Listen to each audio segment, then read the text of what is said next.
Welcome to my new blog दोस्तों हो चुकी है एक प्यारी सी सुबह। जैसे जैसे उजाला हो जाए वैसे ऐसे गर्मी लगा एक तो अच्छा चली लिए। इधर कहीं पास में मोर रहते आवाज़ जरूर आती मोर की, इधर आओ तो ऊपर है तभी ज़्यादा आती। इधर डीवी वगैरह है। हाँ, और जब मैं चली जा रही हो मोर अब की उसके आवाज़। आगे ही इस आए सब बहुत बहुत बहुत है नहीं। मंदिर राजधानी आगे पीछे से हाँ,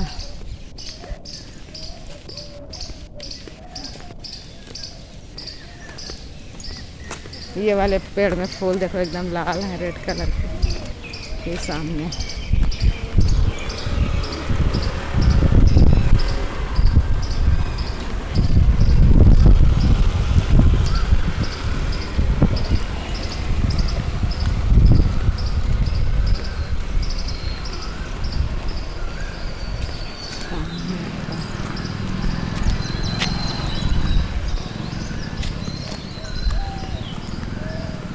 ये राजधानी हाल है ना, पुराना वाला ये नवा वाला है। ये नया वाला। पुराना आ गया ना बगल में। अच्छा, बीच में है, तीन बन गए हैं ना। जो मेन पुराना है वहाँ सीमेंट सोलर लिखा है। हाँ, तो चालू तो ये भी हुई। हाँ सब चलो कम्मा एक साथ से कम्मा बहुत दुर्गा पूजा हो जा होता है। फूल के पेड़ देखो एक तरफ से, देखो हर कलर के फूल हैं। देखो ये लिखा ना नहीं आगे ये लाल, ये औरे कलर के, औरे कलर के, औरे कलर के।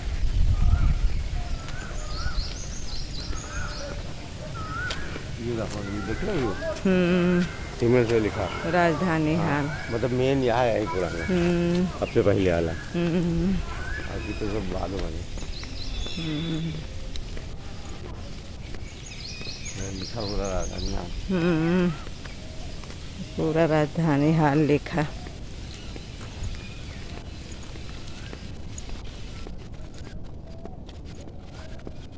ये फूल हमका सबसे अच्छे लगा थे, पुराने हो गए अब लेकिन ये अच्छे लगे थे। कितनी अच्छी सुंदरता इनकी हुई जब नए नए लगाए गए।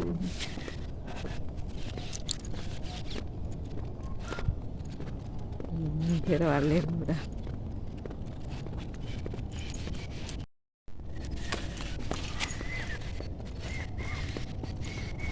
ज़्यादातर लाल फूल के पेड़ हैं ये वाले सब। स्विमिंग पूल यहाँ बनेगा। हाँ, स्विमिंग पूल अच्छा स्विमिंग पूल बना। हाँ अच्छा, गर्मी में बच्चों आया गाड़ी खड़ी कर को नया बना है। हाँ एक वहाँ फिसर से हाँ, एक उधर है। तो मैं एक बार बच्चा डूब कर आया तो वो बंद हो गया, उनके अलग चालू होगा दोबारा। हाँ, नया बनेगा। नवा वाला है। हाँ,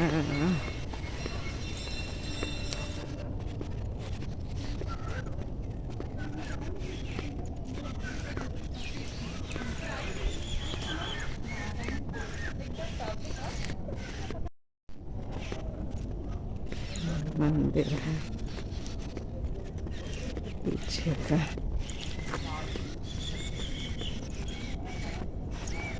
शंकर भगवान की मूर्ति पहले बहुत बड़ी रहा, अब छोटी कर दी है। पहले मूर्ति बहुत बड़ी रहा, अब छोटी कर दी है। हाँ, पहले बहुत बड़ी रहा है। पेड़ भी कट गया, गिर गया है ना। ये देखो अब थोड़ा छोटी है नहीं। नहीं, दूसर लगे ना, नाग बाबा बहुत बड़े रहे। वहाँ देखो कितनी बड़ी लगी है, जैसे चंद्रिका देवी में है। और हाँ ऊँची रहा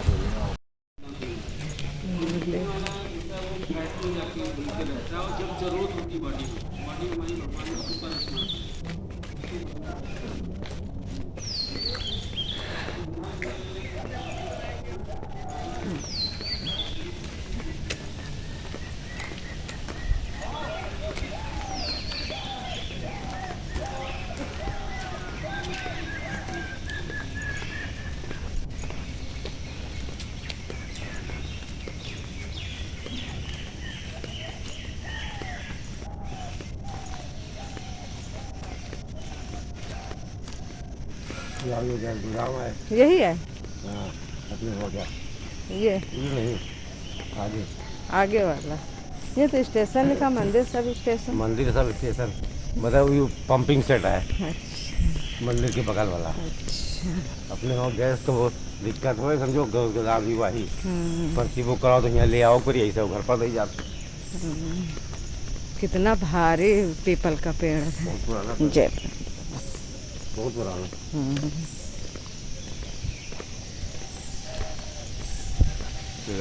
देखा, इसको भोक्ता सरकारी समिति गोदाम, गैस गोदाम से गैस नहीं दी जाएगी। यही सब लोगों के यहाँ गैस जाता। लिखा गैस गोदाम से गैस नहीं दी जाएगी, जिसकी बुकिंग है उसे घर पर मिलेगी। अच्छा, पहले मिल जाता था, अब नहीं अब मिलेगी। नहीं मिली, बहुत गैस की दिक्कत है ना।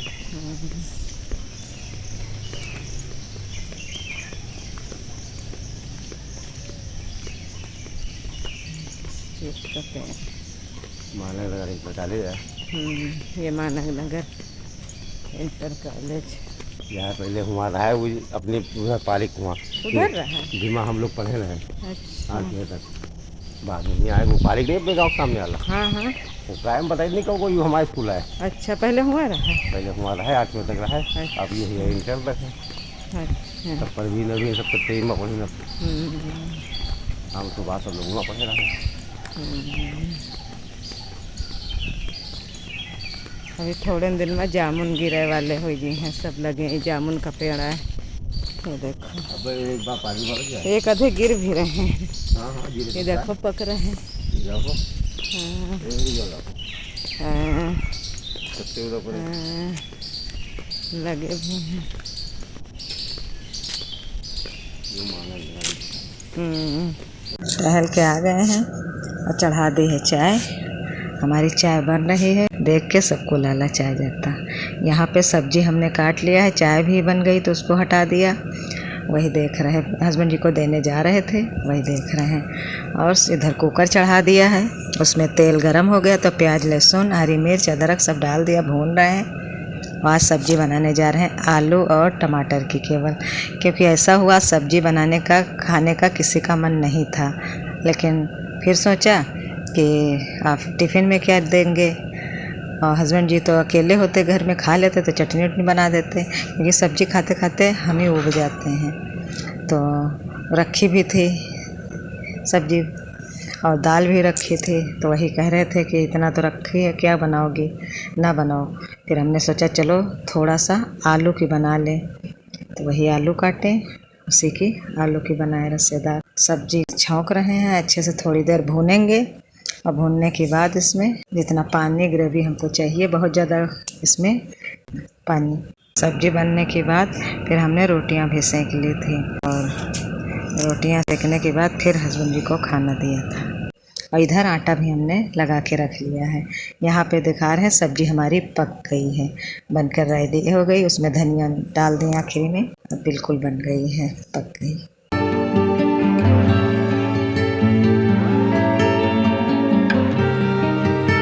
और उसके बाद यहाँ पे हस्बैंड जी को देने जा रहे हैं खाना, तो उनके लिए थाली में सब्जी निकाल दिए हैं और रोटी है और प्याज काट दिए। ये खाने में वो डेली प्याज खाते हैं। और आप लोग देखते हैं कि कटोरी में सब्जी नहीं देते हैं, ये कटोरी में नहीं खाते हैं, थाली में पलट लेते हैं, तो इसीलिए थाली में देते हैं। उसके बाद गैस साफ़ किए हैं, फिर झाड़ू लगा रहे हैं।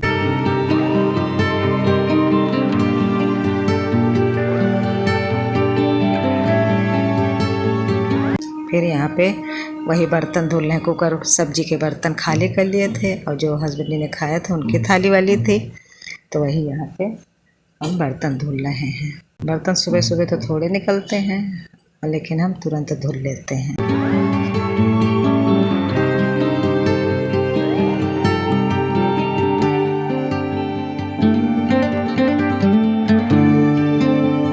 और बर्तन भी धुले, और सुबह यही जो यहाँ चट्टे पे टब रखा रहता, खाली होता रहता, इसी से काम करते हैं। तो इधर पानी भी भर रहे हैं साथ में, और गर्मी होती तो ताज़ा ताज़ा पानी तो अच्छा ही लगता है।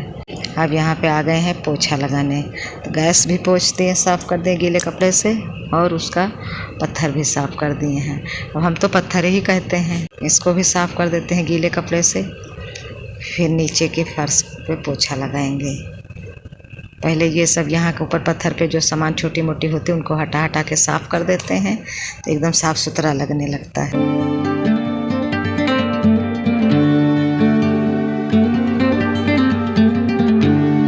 फिर यहाँ पे नीचे फर्श पे पोछा लगा रहे हैं। तो आज बहुत ज़्यादा गंदी नहीं थी, तो वही जल्दी जल्दी वाला लगा रहे हैं पोछा की, जल्दी लगा लें, क्योंकि आज कुछ पानी गिर गया था तो सुबह भी पोछा लगाए थे। यहाँ पे पोछा लगा रहे हैं फर्श पे और जल्दी जल्दी काम कर रहे थे। तो आज ऐसा हुआ कि एक हाथ से पोछा लगा रहे थे, एक हाथ ऐसे रखे थे, उस पर पता नहीं कहाँ से आई छिपकली और बिल्कुल मेरे हाथ पे निकली। तो हम समझें कि पता नहीं ऐसे गिट्टी या कुछ होगा। तो जब वो देखे भाग रही तो एकदम से डर गए। तो वही हम बताने लगे कि पता नहीं किधर से आई, तो छिपकली मेरे हाथ पे चढ़ गई, क्योंकि छिपकली से हमें डर लगता है, बचपन से हम डरते छिपकली से, लेकिन वो हाथ में हमारे निकल गई।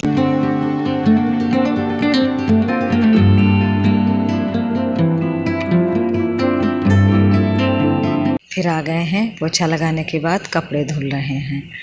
और कपड़े पहले भिगो दिया था, तो वही यहाँ पे जल्दी, जिससे कॉलर ज़्यादा गंदी हो जाती है, आस्तीन के वहाँ गंदी हो जाती है, तो थोड़ी देर जो भिगो दो सर्फ में तो बहुत जल्दी साफ़ हो जाते हैं। इस समय वाइस कर रहे हैं छत पे। इतना मच्छर इस समय है हमारे यहाँ पे, पता नहीं क्यों बहुत ज़्यादा काटते।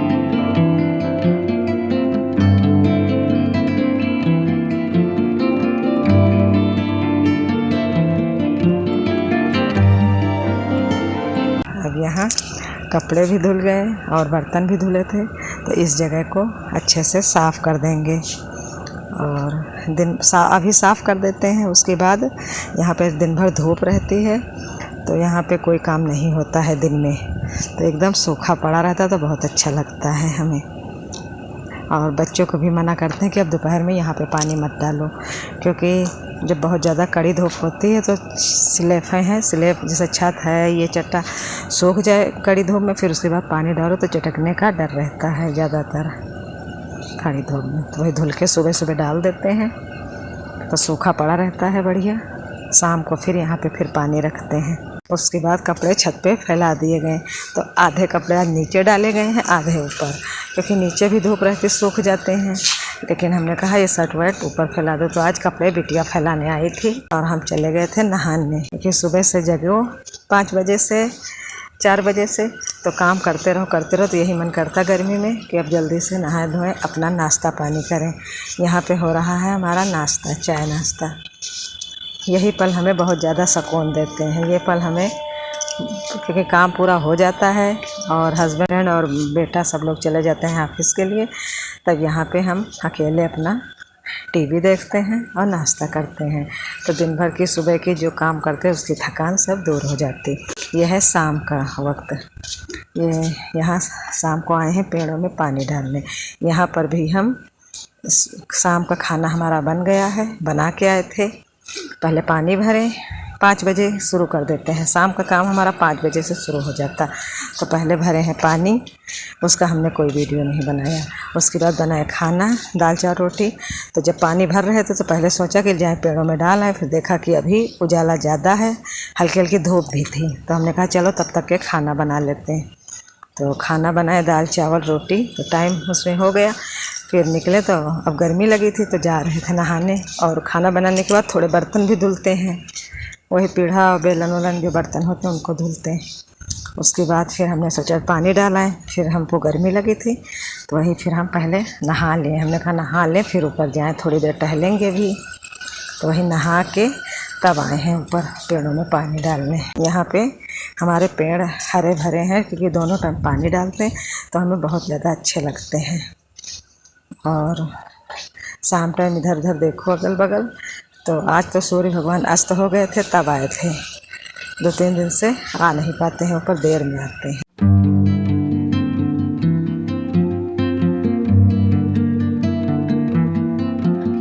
वही इधर उधर थोड़ा कैमरा घुमा रहे हैं, क्योंकि शाम को टहल रहे हैं थोड़ा, तो हमें भी अच्छा लग रहा है, क्योंकि शाम का वातावरण है कितना प्यारा है, कितना बढ़िया लग रहा है। और बगल में हमारे काम चल रहा था, तो वही की आवाज़ आ रही थी, तो उधर भी थोड़ा देखे थे कि क्या हो रहा। वही गेट पे उनके टाइल्स वाइल्स लग रही थी, वही देख रहे थे। हर इंसान अपनी अपनी परिस्थितियों से जूझ रहा है, इसलिए हर खामोशी अहंकार नहीं होती। यह उदाहरण हमें दूसरों के प्रति संवेदनशील, समझदार और कम निर्णयात्मक बनने की सीख देता है। अक्सर जब कोई व्यक्ति हमसे कम बात करता है, हमारे संदेश का जवाब देर से देता है या सामान्य से अधिक चुप रहता है, तो हम तुरंत सोच लेते हैं कि वह घमंडी है, नाराज है या हमें नज़रअंदाज कर रहा है। लेकिन सच्चाई यह है कि हर व्यक्ति अपने जीवन में किसी न किसी संघर्ष, चिंता, दबाव या भावनात्मक बोझ से गुजर रहा होता है। कई बार किसी की खामोशी उसके अहंकार की नहीं, बल्कि उसकी परिस्थितियों की आवाज़ होती है। जीवन में इसका महत्व। हर व्यक्ति एक अनदेखी लड़ाई लड़ रहा है। हो सकता है कोई व्यक्ति आर्थिक समस्याओं, पारिवारिक तनाव, पढ़ाई के दबाव, स्वास्थ्य संबंधी परेशानियों या मानसिक थकान से गुजर रहा हो। ऐसे समय में वह लोगों से कम बात करने लगे। उसकी चुप्पी यह नहीं बताती कि वह खुद को दूसरों से बेहतर समझता है, बल्कि यह दिखाती है कि वह अपने संघर्षों से जूझ रहा है। हम अक्सर अधूरी जानकारी के आधार पर निर्णय ले लेते हैं। किसी व्यक्ति के व्यवहार का केवल एक हिस्सा देखकर उसके पूरे व्यक्तित्व का फैसला कर देना गलत है। एक संदेश का जवाब न आना, बातचीत में कम रुचि दिखाना या अकेले रहना हमेशा घमंड का संदेश नहीं होता। सहानुभूति रिश्तों को मजबूत बनाती है। जब हम यह समझने की कोशिश करते हैं कि सामने वाला किस स्थिति से गुजर रहा होगा, तब हमारे रिश्तों में धैर्य और समझ बढ़ती है। लोगों को जज करने के बजाय उन्हें समझना बेहतर संबंधों की नींव है। एक उदाहरण, मान लीजिए आपका कोई मित्र पहले रोज बात करता था, लेकिन अचानक चुप रहने लगा। आप सोच सकते हैं कि अब उसे आपकी परवाह नहीं है, लेकिन बाद में पता चलता है कि वह घर की किसी समस्या, परीक्षा के तनाव या किसी व्यक्तिगत परेशानी से गुजर रहा था। तब आपको एहसास होगा कि उसकी खामोशी अहंकार नहीं, बल्कि उसकी परिस्थितियों का परिणाम। यह उदाहरण हमें क्या सिखाता है? लोगों को तुरंत जज मत कीजिए। हर व्यवहार के पीछे कोई न कोई कारण होता है। दूसरों के संघर्ष हमेशा दिखाई नहीं देते। सहानुभूति, धैर्य और समझदारी रिश्तों को बेहतर बनाती है। किसी की खामोशी को हमेशा नकारात्मक अर्थ देना सही नहीं है। निष्कर्ष, हर इंसान अपनी अपनी परिस्थितियों से जूझ रहा है, इसलिए हर खामोशी अहंकार नहीं होती। हमें याद दिलाता है कि हर व्यक्ति की एक ऐसी कहानी होती है जो हमें दिखाई नहीं देती। इसलिए लोगों को उनके कुछ पलों की खामोशी से नहीं, बल्कि उन्हें समझने की कोशिश करके परखना चाहिए। कई बार जो व्यक्ति सबसे अधिक चुप होता है, वह अपने जीवन की सबसे कठिन लड़ाई लड़ रहा होता है। दोस्तों, आज का ब्लॉग यहीं समाप्त करते हैं। कल मिलेंगे एक नए ब्लॉग के साथ। अगर मेरा ब्लॉग पसंद आ रहा है तो दोस्तों इसे लाइक, शेयर और कमेंट करिए। अगर मेरे चैनल पर नए आए हैं तो मेरे चैनल को सब्सक्राइब करिए। तब तक के लिए धन्यवाद दोस्तों।